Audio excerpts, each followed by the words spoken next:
Okay, so let's talk about Guardians of the Galaxy Volume 3. This is the latest film and probably the last one from Gunn for Guardians, and we'll talk more about that. So this is spoiler filled. Of course, there are spoilers. I don't know how many times I say it, and then sometimes I always get a comment that says, "Why did you spoil the movie for an ending explained?" I'll never understand it. It's been years, but I'll never understand it.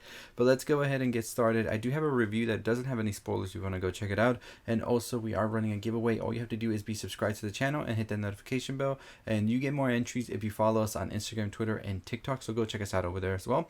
But let's get right into the ending of this movie. So let's do a little recap of what this movie basically was about. This was a very rocket-centric movie where we pretty much found out what exactly was Rocket, how did Rocket come to be, and we see that he was very much so experimented and done so much to him and other animals as well by the High Evolutionary, who is the main villain of this film, who is now out to get him again because he feels that Rocket is his property and that he needs Rocket's brains in order to sort of dissect it and make a new species, a race, whatever, that is going to be just as smart, as willing, and as cunning as Rocket. And so he wants Rocket back for this sole reason of just dissecting Rocket's brain and trying to extract as much as he can.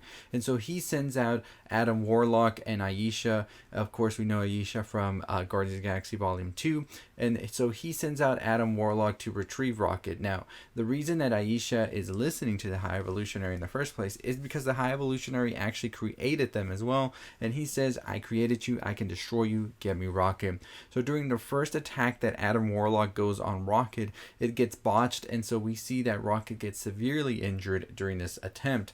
Now, he can't use one of the med packs that are being used on the other ones of the Guardians that got attacked, because Rocket has a distinct way that he's made, and he actually needs a code in order to be able to get to his heart and be able to sort of heal him. And so they can retrieve this code, so they try to go find the High Evolutionary to get this code, the other Guardians. In the meantime, Rocket is pretty badly hurt, and so he needs as much attention as he can, and they need to be quick too, because I think they have like 48 hours to save him. So they have to do all of this. Now they need Gamora, who is now at the Ravagers, now with the Guardians. As you know, the Gamora from these Guardians is gone. She was the one that was thrown off the cliff by Thanos. This is the other Gamora from the other timeline of 2014, and so this Gamora isn't really friends with them, doesn't have a relationship with them, but will do it for money. And so we see that they eventually go to the High Evolutionaries. They get into a lot of mess here. They aren't able to retrieve the code. Then they have to go to the Counter Earth, which is the one that High Evolutionary had created, the one that Rocket thought he was going to when he was younger as well, with the other prisoners as well, where we meet them here with Floor, Teefs, Lila, which are his friends that he was with during his captivity from the High Evolutionary. And so they thought they were the animals that were going to actually be going there, but eventually the High Evolutionary tells Rocket, "That is just a lie. You are not going to Counter Earth. That is reserved for other animals. I'm sorry." This is what eventually leads to Rocket, when he was younger, turning on the High Evolutionary, trying to get the escape for his friends. But eventually we see that doesn't go as planned, as Lila gets killed by the High Evolutionary, and we see that Teefs and Floor as well. This sends Rocket into a fit of rage in the past, and this is what he does to the High Evolutionary to cause him to sort of have this new face of his, a new like look, because it was all ravaged and destroyed by Rocket with his nails during this time when he was trying to escape. And we eventually see that Rocket does escape and go on his own spaceship, and now we know Rocket's origins were very messed up.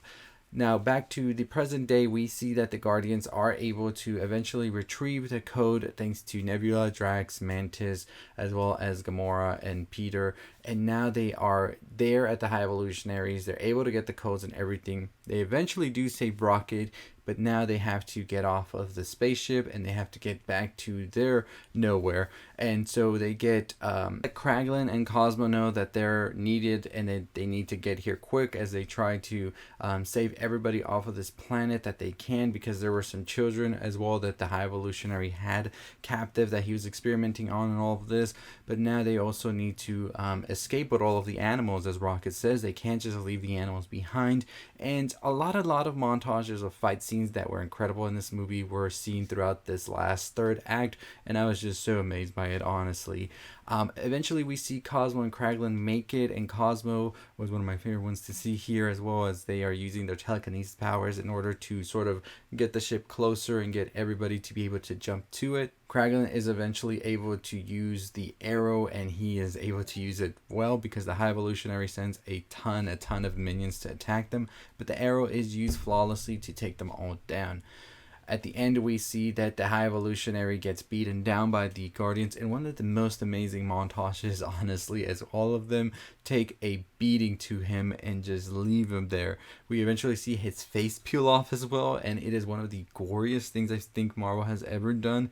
Eventually, I think this is going to be a lot of firsts for Marvel, because we also hear them say the F word in here, and it's just like a lot of firsts here. I think James Gunn even said that Kevin Feige was like, do you really want to be that guy that introduced the first F word into Marvel? And James Gunn said, yeah, if you know me, you know I want to be that guy. So very funny on that part.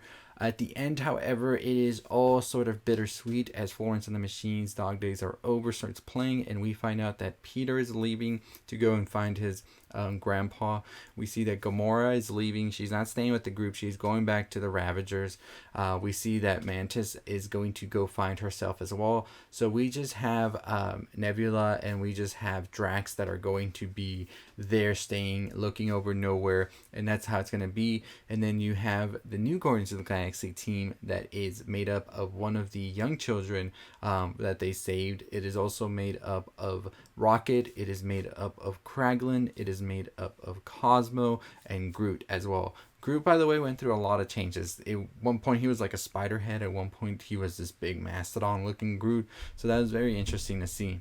Alright, y'all, so I'm over here. I'm recording and editing the video for the Guardians of the Galaxy Volume 3 Ending Explained. And I realized I'm not even talking about Adam Warlock, and he was such a huge part of the movie.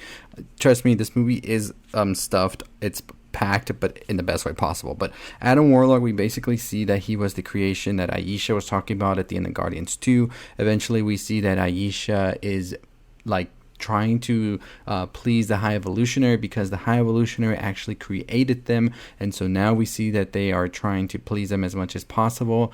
We eventually see Adam Warlock is used as a weapon. He's kind of like not dumb, but he's very innocent to things. By the end of the movie, however, he realizes the High Evolutionary is evil. When the High Evolutionary destroys Counter-Earth with Aisha on it, this makes him his breaking point, and eventually teams up with the Guardians, saving Star-Lord from imminent death, and at the same time at the end to being a part of the Guardians. Now I'll talk more about him being with the Guardians and all that tomorrow in the post-credit scene, but I just wanted to get that little quick synopsis because I feel like I didn't talk much about him. So back to the video.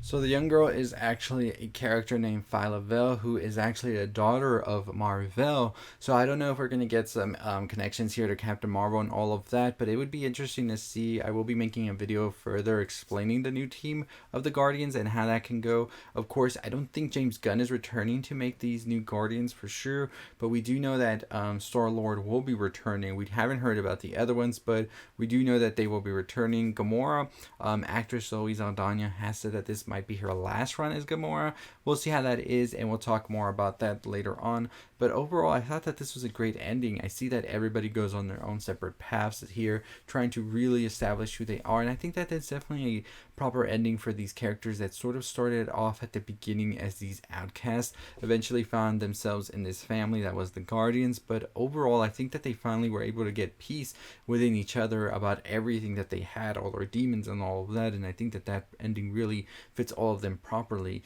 Rocket is now the new captain, and he goes by Rocket Raccoon as well, so I think that that is definitely a good way to see that he has come to terms with his past and what he is, and is just okay with that now. So he's gonna move on, and I think that this ending is such a great ending for sure, as we see everybody in Nowhere taking their time and just pretty much relishing that this new time found peace is here.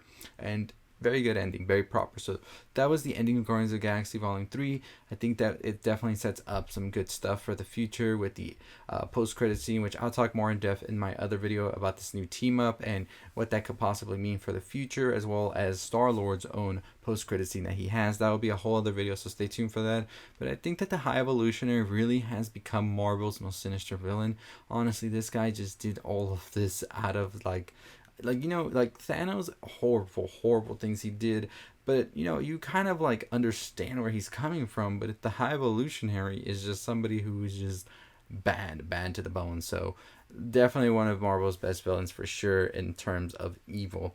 And I really enjoyed getting to get more into Rocket's past as well. I think that's something that James Gunn has sort of been building up throughout the movies as well. Not just something that was thrown in there. It was really built up well. And I think that the ending is really bittersweet, seeing how Rocket has come to terms with everything. And I told you on my review, I sobbed.